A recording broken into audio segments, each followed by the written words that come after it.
இன்னைக்கு ஒரு simple and easy 2 2 in 1 இல்லையா? அது சாத்துக்கும் சாப்பிடலாம், சப்பாத்திக்கும் போட்டுக்கலாம்ல? போட்டுக்கலாம். என்ன பண்ண போகிறது? முள்ளங்கி சப்ஜி. வெள்ளை முள்ளங்கியை விட சிகப்பு முள்ளங்கி ரொம்ப பெட்டர். ஆனால் வந்து இப்போ வெள்ளை முள்ளங்கி தான் நான் நறுக்கியிருக்கேன். 2 முள்ளங்கி நறுக்கி வச்சுக்கணும். அப்புறம் தக்காளி 2 தக்காளி கட் பண்ணி வச்சுட்டுருக்கேன். அப்புறம் கருவேப்பிலை, கொத்தமல்லி, பச்சை மிளகா தான் போடணும். ஜீரகம் தாளித்து, கடுகு ஜீரகம் தாளித்து, தேங்காய் எண்ணெயில் தான் தாளிக்கணும். தேங்காய் எண்ணெய், பாசி பருப்பு இப்படி வேக வச்சுட்டுருக்கேன். இதுதான் தேவையானது. சிம்பிளாக 2 முள்ளங்கி கட் பண்ணி வச்சுட்டுருக்கேன். 2 தக்காளி, கடுகு தாளிக்க வந்து கடுகு, ஜீரகம், பெருங்காயம், பச்சை மிளகா, கருவேப்பிலை, கொத்தமல்லி, தேங்காய் எண்ணெயில் பண்ணணும். பாசிப்பருப்பு வேக வச்சுட்டுருக்கேன்.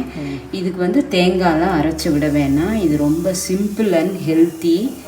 தாளிச்சுட்டு எல்லாம் சொன்ன போட்டுருவேன். தாளிச்சுட்டு வேக வச்சுட்டுருணும் முள்ளங்கியை. ஃபஸ்ட்டு தேங்காய் எண்ணெய் விட்டுக்கணும்.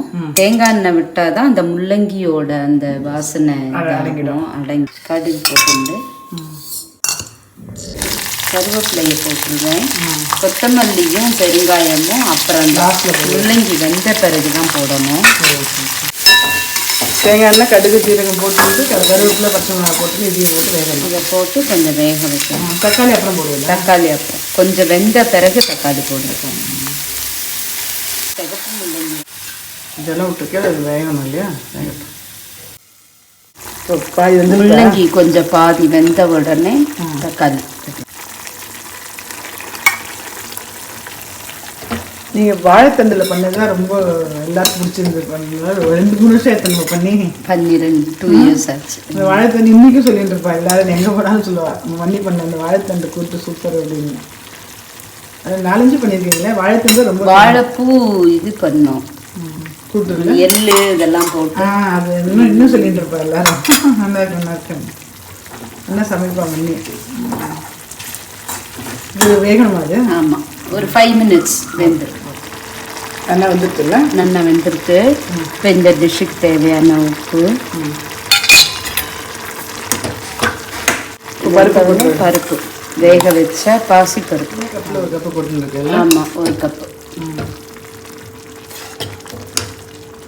தக்காளி, பச்சை மிளகாய், அந்த தேங்காய் எண்ணெய், அந்த முள்ளங்கியோட வாசனை அடக்கிடுல? ஆமாம், அடக்கி நல்லா டேஸ்ட்டாக இருக்கும். உடம்புக்கும் ரொம்ப நல்லது முள்ளங்கி.